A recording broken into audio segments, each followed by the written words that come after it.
Hello everyone, मैं अर्पित शर्मा आप सभी का स्वागत करता हूं अपने इस चैनल में बायोलॉजी विद अर्पित में। और आज की वीडियो में हम बात करने वाले हैं रेस्पिरेशन के बारे में। तो रेस्पिरेशन होता क्या है, आज हम ये समझने वाले हैं। लास्ट वीडियो में हमने बात करी थी फोटोसिंथेसिस के बारे में। ओके, जिसने वो वीडियो नहीं देखी है यहाँ पर आइकन आ जाएगा, वो वीडियो देखिए जाकर। उसके बाद अब हम समझते हैं रेस्पिरेशन क्या होता है। तो चलिए फटाफट से शुरू करते हैं। तो रेस्पिरेशन, जितने भी हमारे प्लांट्स हैं, जितने भी हमारे लिविंग ऑर्गेनिज्म हैं, उनको अपना डे टू डे वर्क करने के लिए, अपना डेली वर्क करने के लिए एनर्जी की रिक्वायरमेंट होती है। किसकी रिक्वायरमेंट होती है? एनर्जी की। ठीक है, हम अपना काम करने के लिए फूड खाते हैं, खाना खाते हैं, जिससे हमें एनर्जी मिले। तो जितने भी हमारे प्लांट सेल्स हैं, उनको अपने डिफरेंट प्रोसेसेस के लिए, प्लांट्स को अपने डिफरेंट प्रोसेसेस कंटिन्यू करने के लिए एनर्जी की रिक्वायरमेंट होती है। जैसे कि एक प्लांट को ग्रो करने के लिए एनर्जी की रिक्वायरमेंट है, प्लांट की ग्रोथ के लिए उसको एनर्जी की रिक्वायरमेंट है। प्लांट्स के रूट्स के जो सेल्स हैं, रूट सेल्स को सॉइल के अंदर पेनिट्रेट करने के लिए, जिससे कि वो एब्जॉर्ब कर सकें वाटर और मिनरल्स, उसके लिए भी एनर्जी की रिक्वायरमेंट है। अब बात आती है ये एनर्जी प्रोवाइड कहाँ से होती है, ये एनर्जी प्लांट्स के पास आती कहाँ से है। तो जितने भी हमारे लिविंग ऑर्गेनिज्म हैं, उनको एनर्जी के लिए एक प्रोसेस होता है जिसको हम कहते हैं रेस्पिरेशन। अब भैया रेस्पिरेशन क्या है, नया वर्ड है। तो रेस्पिरेशन, व्हाट इज़ रेस्पिरेशन, आज हम ये समझेंगे। तो रेस्पिरेशन एक ऐसा प्रोसेस है जिसमें ग्लूकोज ब्रेकडाउन होता है एनर्जी रिलीज़ करने के लिए। क्या? ग्लूकोज जो है ब्रेकडाउन होता है एनर्जी रिलीज़ करने के लिए। प्लांट्स में हमने पढ़ा था फोटोसिंथेसिस के दौरान ग्लूकोज बना था, सनलाइट और क्लोरोफिल की प्रेजेंस में ग्लूकोज बना था। तो वही ग्लूकोज जब ब्रेक डाउन होता है ऑक्सीजन की प्रेजेंस में, तो क्या बनता है? एनर्जी रिलीज़ होती है। बात समझ आ रही है?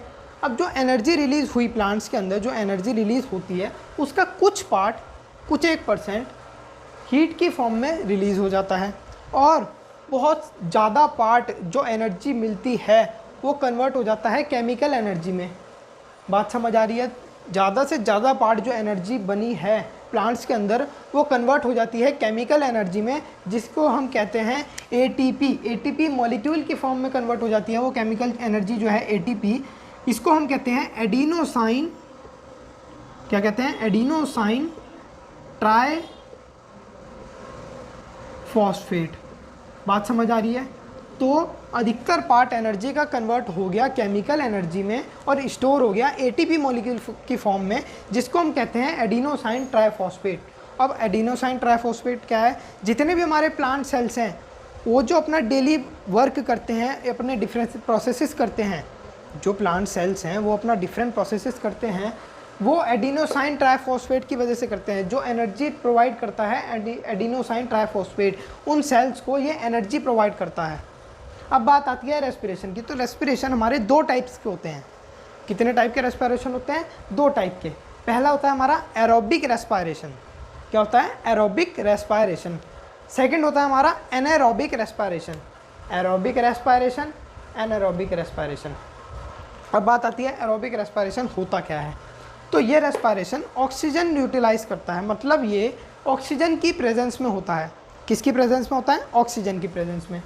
इसमें क्या होता है, जो हमारा ग्लूकोज है वो कंबाइन करता है ऑक्सीजन के साथ। ऑक्सीजन और ग्लूकोज जब ऑक्सीडाइज होते हैं, तो उस ऑक्सीडेशन की वजह से एनर्जी रिलीज़ होती है 38 एटीपी मॉलिक्यूल्स की फॉर्म में। उसके साथ साथ कार्बन डाइऑक्साइड मिलता है और H2O मिलता है। ग्लूकोज और ऑक्सीजन जब ऑक्सीडाइज करते हैं तो कार्बन डाइऑक्साइड मिलता है, और उस ऑक्सीडेशन में जो एनर्जी रिलीज़ होती है वो 38 एटीपी मॉलिक्यूल्स की फॉर्म में रिलीज़ होती है। ये प्रोसेस पूरा एक एंजाइम की प्रेजेंस में होता है। अब बात आती है एनारोबिक रेस्पिरेशन। इसमें कोई भी ऑक्सीजन का यूटिलाइजेशन नहीं होता है। बात समझ आ रही है? एनारोबिक रेस्पिरेशन में ऑक्सीजन का यूटिलाइजेशन नहीं होता है। इसमें क्या होता है, जो ग्लूकोज है वो डायरेक्टली कन्वर्ट होता है इथेनॉल में। ग्लूकोज हमारा टूटता है इथेनॉल में, CO2 में और एनर्जी में।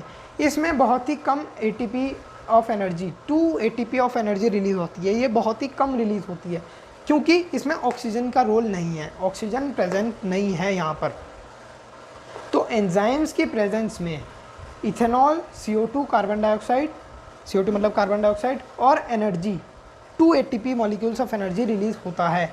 इथेनॉल जो है यहाँ पर वो एनिमल्स में, वो प्लांट्स में रिलीज़ होता है।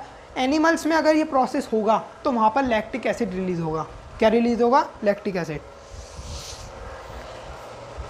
तो वहाँ पर लैक्टिक एसिड रिलीज़ होगा। अब हम बात करते हैं तो जितने भी हमारे एनारोबिक रेस्पिरेशन है वो कहाँ पे होती है? Intestinal parasites. Okay, intestinal parasites में, यीस्ट में, और जितने भी हमारे बैक्टीरिया हैं उसमें एनारोबिक रेस्पिरेशन होती है। अब हम बात करते हैं इनमें डिफरेंसेस क्या हैं। डिफरेंसेस का मैं पूरा चार्ट पॉइंट वाइज नोट्स में दे दूंगा। अब बात आती है एरोबिक रेस्पिरेशन जो है वो ऑक्सीजन यूटिलाइज करता है। डिफरेंसेस बता रहा हूँ मैं। एरोबिक रेस्पिरेशन में ऑक्सीजन यूटिलाइज होती है, एनारोबिक रेस्पिरेशन में ऑक्सीजन यूटिलाइज नहीं होती है। यहाँ पर जो ग्लूकोज है हमारा फुल्ली ब्रेक डाउन होता है, मतलब पूरा मॉलिक्यूल ग्लूकोज का ब्रेक डाउन हो जाता है। एनारोबिक रेस्पिरेशन में ये पार्शली ब्रेक डाउन होता है। बात समझ आ रही है? यहाँ पर ये पार्शली ब्रेक डाउन होता है। एरोबिक रेस्पिरेशन में एंड प्रोडक्ट जो हमें मिलता है वो है CO2, वाटर और एनर्जी। एनारोबिक रेस्पिरेशन में हमको मिलता है इथेनॉल प्लांट्स में, और लैक्टिक एसिड जो है हमें एनिमल्स में मिलेगा। इथेनॉल, कार्बन डाइऑक्साइड और एनर्जी। तो यहाँ पर ये डिफरेंस हुआ। एरोबिक रेस्पिरेशन में हमें 38 ATP मॉलिक्यूल्स मिलता है जो कि बहुत ज़्यादा वैल्यू है, वाइल एनारोबिक रेस्पिरेशन में हमको 2 ATP मॉलिक्यूल्स मिलता है। बात समझ आ रही है? यहाँ पर ATP मॉलिक्यूल्स की क्वांटिटी ज़्यादा है और यहाँ पर कम है। एरोबिक रेस्पिरेशन में ATP मॉलिक्यूल्स की क्वांटिटी ज़्यादा है 38 ATP, और एनारोबिक रेस्पिरेशन में ATP मॉलिक्यूल्स की मीन्स 2 ATP। अब बात आती है रेस्पिरेशन प्रोसेस होता कैसे है, इसका प्रोसेस क्या है।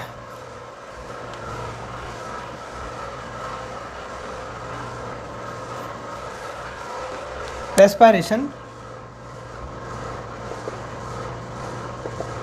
कैसे होता है? ठीक है, अब हमने लास्ट वीडियो में जैसे बात करी थी फोटोसिंथेसिस। फोटोसिंथेसिस में क्या होता है? फोटोसिंथेसिस में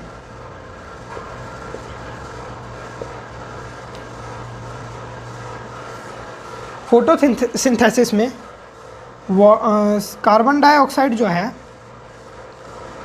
फोटोसिंथेसिस में जो कार्बन डाइऑक्साइड है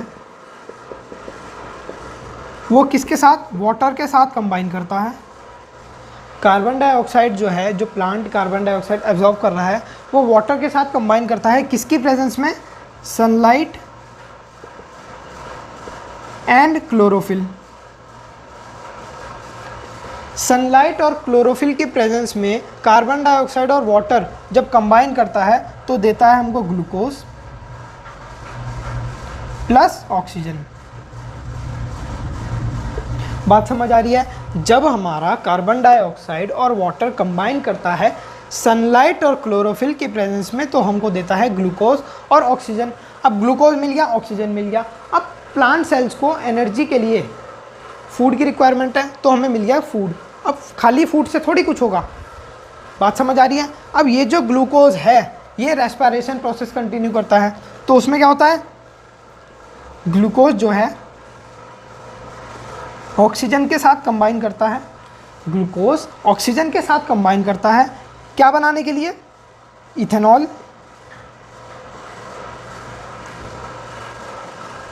carbon dioxide plus energy. Energy बनाता है कितने ATP? 38 ATP। अब फंडा क्लियर हो रहा है ना? बात समझ आ रही है ना? जो हमारा फोटोसिंथेसिस है उसमें हमारा ग्लूकोज बना, कार्बन डाइऑक्साइड और वाटर कंबाइन हुआ, सनलाइट और क्लोरोफिल के प्रेजेंस में हमारा ग्लूकोज बन गया। अब जो हमारा ग्लूकोज है वो ऑक्सीजन के साथ, ग्लूकोज जो है ऑक्सीजन के साथ कंबाइन करता है क्या बनाने के लिए? इथेनॉल, CO2 और एनर्जी। एनर्जी बनाने के लिए ग्लूकोज हमारा ऑक्सीजन के साथ कंबाइन करता है एक एंजाइम की प्रेजेंस में। बात क्लियर हो रही है ना? फंडा धीरे धीरे क्लियर हो रहा है कि भाई कार्बन डाइऑक्साइड कंबाइन करा वाटर के साथ, सनलाइट और क्लोरोफिल के प्रेजेंस में ग्लूकोज और ऑक्सीजन बना दिया। वही ग्लूकोज रेस्पिरेशन प्रोसेस में आया। ये फोटोसिंथेसिस है और ये रेस्पिरेशन है। बात समझ आ रही है? इसमें ग्लूकोज कंबाइन करा ऑक्सीजन के साथ, एंजाइम के प्रेजेंस में इथेनॉल बना दिया, कार्बन डाइऑक्साइड बना दिया, एनर्जी बना दिया 38 ATP। अब आपको एक चीज़ दिख रही होगी कि फोटोसिंथेसिस और रेस्पिरेशन दोनों अपोजिट प्रोसेस हैं। समझ आ रही होगी बात, ये दोनों अपोजिट कैसे हैं। अब समझते हैं ये दोनों अपोजिट कैसे हैं। इसमें हमारा कार्बन डाइऑक्साइड और वाटर कंबाइन करके ग्लूकोज बना रहा है, मतलब फूड बन रहा है। बात समझ आ रही है। और रेस्पिरेशन में इसके उल्टा होता है, यहाँ पर सिंथेसाइज मतलब बन रहा है, ग्लूकोज बन रहा है, और यहाँ पर ग्लूकोज का ब्रेक डाउन हो रहा है। क्या? CO2 एनर्जी और इथेनॉल बनाने के लिए। मतलब कि ये दोनों अपोजिट प्रोसेस हैं। बात समझ आ रही है। यहाँ पर हमारा एनर्जी यहाँ पर प्लांट्स एनर्जी एब्जॉर्ब कर रहे हैं सनलाइट की फॉर्म में। जो सोलर एनर्जी है वो फॉर्म कर रहे हैं, वो एब्जॉर्ब कर रहे हैं। फोटोसिंथेसिस में सनलाइट एब्जॉर्ब हो रही है, मतलब सोलर एनर्जी एब्जॉर्ब हो रही है। जबकि रेस्पिरेशन में एनर्जी रिलीज़ हो रही है, मतलब प्रोवाइड कर रहा है। प्लांट एनर्जी रिलीज़ कर रहा है और यहाँ पर एब्जॉर्ब कर रहा था।